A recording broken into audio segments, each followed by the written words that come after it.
Hi నమస్తే welcome back to Sai Charitha vlogs. ఈరోజు మనం మసాలా గ్రేవీ కర్రీ రెస్టారెంట్ స్టైల్లో చేసుకుందాం. ఇది చాలా టేస్టీగా చాలా బాగుంటుందండి. ప్రిపేర్ చేసుకోవడం కూడా చాలా ఈజీ, పెద్ద ప్రాసెస్ ఏం కాదు. రైసు, నాను, పుల్కా, చపాతీ దేనిలోకైనా తినచ్చు. చాలా టేస్టీగా ఉంటుంది. చాలా ఈజీ, ప్రిపరేషన్ కూడా చాలా ఈజీ, పెద్ద ప్రాసెస్ ఏమి ఉండదు. వంట పెద్దగా రాని వాళ్ళు కూడా చేసే అంత ఈజీ ప్రాసెస్లోనే చూపిస్తాను నేను ఈ కర్రీని. ముందుగా బాగా వాష్ చేసి పెట్టుకున్న మటన్లోకి 1 స్పూన్ అల్లం వెల్లుల్లి పేస్ట్, 2 స్పూన్ల కారం, 1 స్పూన్ ధనియాల పొడి, 1/2 స్పూన్ పసుపు, 1 స్పూన్ సాల్ట్, కొద్దిగా ఆయిల్ని వేసుకొని బాగా కలిపి ఒక 1 అవర్ పక్కకు పెట్టుకోండి. ఇప్పుడు మనం ఈ కర్రీకి మసాలాను ప్రిపేర్ చేసుకుందాం. స్టవ్ మీద ప్యాన్ పెట్టుకొని ప్యాన్లోకి 1 స్పూన్ ధనియాలు, ఒక 5-6 లవంగాలు, 1 అంగుళం దాల్చిన చెక్క, 2 యాలకులు, కొద్దిగా జాపత్రి, 1/2 స్పూన్ సాయి జీరా, ఒక 10 కాజు, కొద్దిగా కొబ్బరిని చిన్న ముక్కలుగా చేసి వేసుకోండి. వీటిలోని పచ్చివాసన పోయే వరకు బాగా డ్రై రోస్ట్ చేసుకోండి. వీటిని మిక్సీ జార్లోకి ట్రాన్స్ఫర్ చేసుకొని మళ్ళీ ప్యాన్ పెట్టుకొని కొద్దిగా ఆయిల్ వేసి ఒక ఉల్లిగడ్డని చిన్న ముక్కలుగా కట్ చేసి దీన్ని కూడా పచ్చివాసన పోయే వరకు కొద్దిగా గోల్డెన్ బ్రౌన్ కలర్ వచ్చే వరకు వేయించుకోండి. తర్వాత దీన్ని కూడా మిక్సీ జార్లోకి తీసుకోండి. ఇదే జార్లోకి ఒక టమాటాను చిన్న ముక్కలుగా కట్ చేసి వేసుకొని ఒక 2 స్పూన్ల పెరుగును కూడా యాడ్ చేసుకొని బాగా మెత్తగా గ్రైండ్ చేసుకోవాలి. మళ్ళీ అదే ప్యాన్లోకి మనకు కర్రీకి సరిపోయేంత ఆయిల్ వేసుకొని ఆల్ స్పైసెస్ వేసుకొని 4 పచ్చిమిరపకాయలను పొడిగా చీల్చి వేసుకొని కొద్దిగా అల్లం వెల్లుల్లి పేస్ట్ను కూడా వేసుకొని తర్వాత మనం మ్యారినేట్ చేసుకున్న మటన్ను వేసుకొని బాగా ఫ్రై చేయాలి. మటన్లోని వాటర్ అంతా పోయే వరకు బాగా కలుపుతూ ఫ్రై చేస్తూనే ఉండండి. ఏ కర్రీ చేసినా మనం తినగలిగే అంత కారం, స్పైసెస్, ఉప్పు లాంటివి చెక్ చేసుకొని వేసుకోవాలి.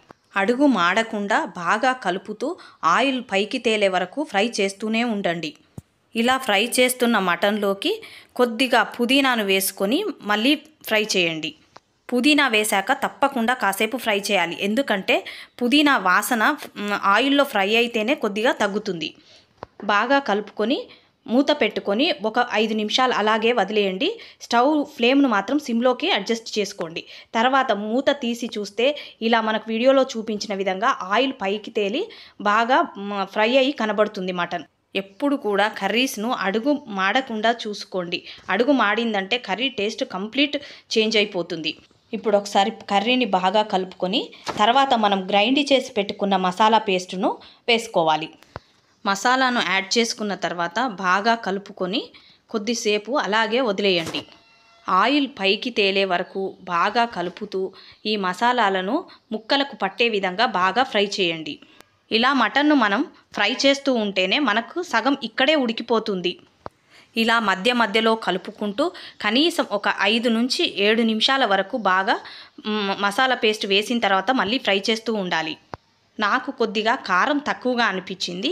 ఇక్కడ నేను మళ్ళీ కొద్దిగా కారం యాడ్ చేసుకున్నాను. స్టవ్ను మీడియం ఫ్లేమ్లోనే ఉంచుకొని చేస్తూ ఉండాలి ఈ ప్రాసెస్ అంతా. మనం కారం వేసిన తర్వాత మళ్ళీ ఒకసారి బాగా కలుపుకొని ఇప్పుడు తగినంత వాటర్ను యాడ్ చేయాలి. మనం గ్రేవీ కర్రీ అనుకున్నాం కాబట్టి కొద్దిగా వాటర్ ఎక్కువగానే పడుతుంది. వాటర్ను ముందు యాడ్ చేసుకోవాలి. ఎందుకంటే ఇంకా మనం మటన్ అసలు ఉడకబెట్టలేదు. మటన్ ఉడికే వరకు అంటే కనీసం 15 నుంచి 20 నిమిషాలు పడుతుంది. ఎప్పుడు కూడా మటన్ షాప్ నుండి మనం మటన్ తెచ్చుకునేటప్పుడే బాగా ముదురుది కాకుండా లేతది కాకుండా చూసి తెచ్చుకోవాలి మటన్ను. ఇలాంటి మటన్ తీసుకొచ్చుకుంటే మనకు కుక్కర్ అవసరం లేకుండా మామూలుగా ఇలా వండుకోవడానికి బాగుంటుంది.